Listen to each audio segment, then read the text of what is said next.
Let's be honest, it's a lot easier to market a fun, trendy business. D2C subscription for barbecue charcoal, I could do that in my sleep. But only the world's best marketers are able to sell something that people know they need, but they don't really want to buy. So today we're going to be learning some brilliant marketing lessons from 3 disruptive life insurance companies. So if you think you've got a tough marketing gig, try selling insurance, the most boring product in the world, to people by convincing them that they're going to die. So if you're a fan of seeing good quality marketing like we are at Exposure Ninja, you're going to love this marketing masterclass. Even if you're not selling anything like insurance, I bet that these 3 businesses make you completely rethink your approach to audience targeting and positioning. And I've got a wild surprise for you at the end. I'm really terrible at keeping surprises, so I really want to tell you now, but I'm not going to. So we're going to look at how each of these 3 insurance companies uses their visual identity, their copy and tone of voice, their content topics, and their ad strategies to really resonate with a specific target audience. Let's start with Polly. No surprises with who Polly is targeting. The headline is really clear: life insurance for super mums. And their branding really matches this. We've got these nice, simple illustrations. We've got stock images that match the target audience. All their icons can even show the target audience in them because they've got that audience in mind. But this goes beyond look and feel. Check out the copy that they're using. Hello mum, we're Polly. They can talk directly to their target audience because they've chosen their target audience. They use emotive language like protecting their family's financial futures. They can use hard-hitting stats that they know are going to resonate with mums. Every 20 minutes in the UK, a child loses a parent they depend on financially. They know that mums are the busiest people in the world, so they can talk about things like crossing one more thing off your to-do list, knowing that that's going to resonate with that audience. Now, I'm not going to lie, in places this copy does actually go a little bit closer towards some really strange stereotypes, talking about you'll be done before the kettle's boiled. But because they're clear about their target audience, they also know the pain points that that target audience might have experienced with other companies. So it's all about calls with real people, not robots. Peace of mind. The content that they publish on their site is also really targeted to mums. So for example, 20 things that change when you become a mum. Now, of course, this could be targeting people that are about to become mums, knowing that they're about to move into Polly's target audience and that those people might be ready to start thinking about life insurance for the first time. Now, I've got to be honest, from an SEO perspective, there is definitely more that they could do with this site. For example, this blog doesn't have a menu, so you can't find other blog posts. The blog also isn't linked to from the homepage, which means that it's not getting as much traffic or link value as it could.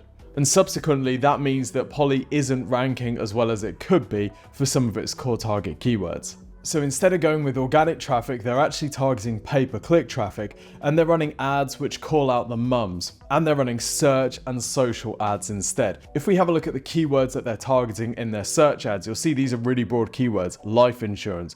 But they can use mums in the copy, and they could also target these ads at mums who are searching. So they don't need to just target life insurance for mums, they can just target mums who are searching life insurance, which is going to get them more traffic. Now, I really like their paid social strategy. If we have a look at some of their ads here, you can see that they target mums in their ad copy with really engaging videos, but also they use the mum's age in the ad copy. So they'll be running these ads to mums which are 40 years old, and they immediately start with 40 ?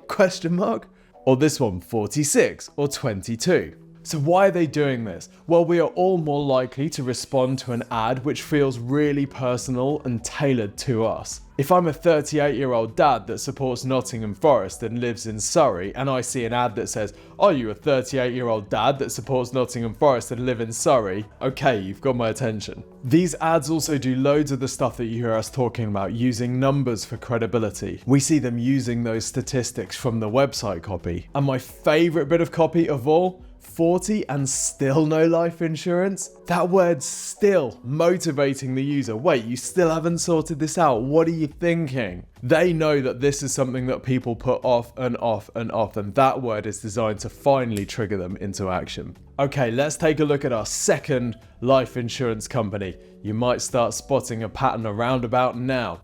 This is Tom, and this is life insurance for dads simplified. Different visual identity. Here we've got hard-hitting black, white, and red. Above the fold, we've got humor. The copy is less emotive and it's more straight up hard-hitting. They're still emphasizing how simple and quick the process is because their entire website is optimized for life insurance for dads. Guess what? They're ranking #1 on Google for life insurance for dads. They actually use a really similar ad targeting method. Take a look at this ad. Dad, 41, don't leave it any longer. Then they've got, if you're 41 years old, now is the best time to get life insurance. Then they've got individual videos that say, dads, if you're 41 years old. So what they've done is they've taken the same video and just recorded different intros for them, spliced them all together, and then they're running them against age targeting. Are you spotting a pattern yet? Finally, we have Winston. You guessed it, Winston is a life insurance company targeting a very specific demographic in its audience. People over 50s, and it would appear males over 50s, not least because of the name, Winston, but also the imagery that's used on the site. These are pictures of guys, it's dads, it's granddads. Again, it's using a pretty similar sort of visual style, but tailored for this audience. Now, I've got to be honest, it took me a little while to figure out this joke, and the copy on this page is really, really hard hitting. You might feel young, but if you're over 50, you're already twice as likely to die as you were when you turned 40. Ouch. Kids, could you lighten up a little? Again, because this website is targeting a very specific audience, they can tap into what motivates that audience. And they know that this audience in particular is going to be thinking about some of the more practical aspects of what happens when they die. So they're talking about really practical stuff like the cost of funerals, leaving your family with the financial burden, and leaving your loved ones a one lump sum payment upon your death. Winston also does a fantastic job of handling some of the inevitable objections that this audience is going to have, like this might take ages. 1 minute advice form. What if someone's going to pitch me really hard? Get your free no obligation quote. What if there's a medical and I don't pass? There's no medical. But what if I die and they don't pay out? Your lump sum cash payment is 100% guaranteed. Interestingly, their SEO also leaves a lot to be desired. Look at this page title, Winston. They're just trying to rank for Winston. Criminal. And they're nowhere to be seen for over 50s life insurance. If you're struggling to work out exactly what messages are going to resonate with your target audience, then I promise you, you're not alone. Loads of businesses and marketing managers struggle with this because they are so used to the business that they're working in. It's really difficult to take a step back and see things from a 30,000 foot view. That's why talking to an outsider, preferably someone who understands this stuff, can be really useful at helping you identify those messages that are going to resonate and get you the conversion. One of the ways that you can get this is by requesting the free website and marketing review from the team here at Exposure Ninja. All you need to do is go to exposureninja.com/review. We'll ask you a few short questions about your business, and if you're eligible, we will then record you a 20-minute video showing you exactly how to improve the performance of your website. We'll touch on some of this exact stuff, how to position, how to target your audience very specifically to get more resonance and to improve your conversion rate. But we'll also show you how to improve the quality and quantity of traffic that you're getting to your website through channels like SEO, paid search, and social media. Not everybody is eligible for this free review, so you do need to apply for it by going to exposureninja.com/review. You can see how each of these three brands actually focuses on the same core strategy. Identify our target audience really clearly, speak to them directly, handle their objections, push into their emotional pain points in order to sell life insurance. If we look at how the rest of the market sells life insurance, we'll see why this approach is so disruptive. For example, here's Aviva, one of the UK's largest life insurance providers. Look at the positioning here. This is very much a financial one. This is about limiting the amount of money that you're spending on your insurance.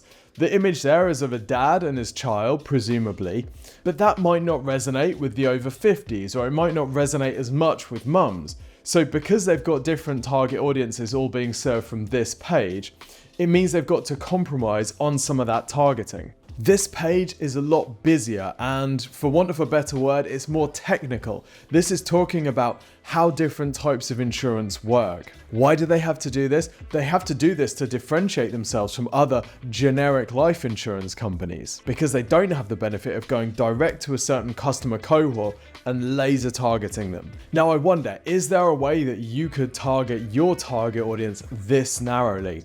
And of course, choosing your target audience, deciding who you're going to go after, doesn't necessarily mean that it's all going to be simple. We can see these businesses tweaking and changing their positioning over time to experiment with what works best. Let's look at Winston today versus a version previously to see how they've fine-tuned some of their wording.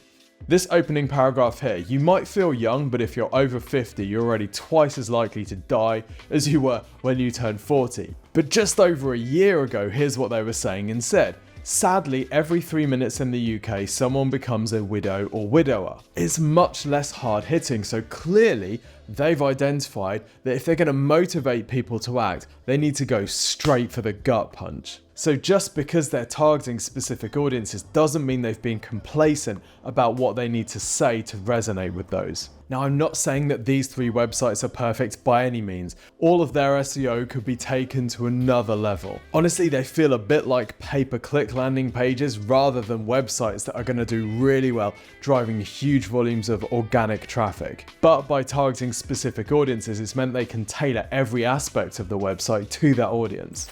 Okay, so I promised you a wild surprise. Firstly, did you guess it already?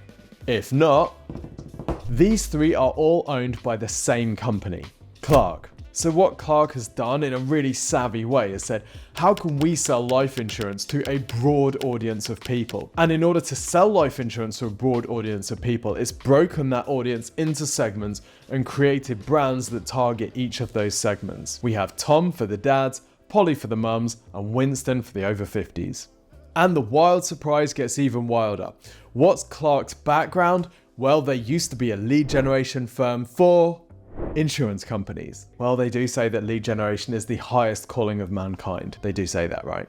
There you have it. A branding and positioning masterclass. Remember though, this type of branding and positioning isn't a one-time effort. It requires constant attention to your audience's needs, pain points, and desires. Watch this video for a deep dive into how to identify your company's brand positioning.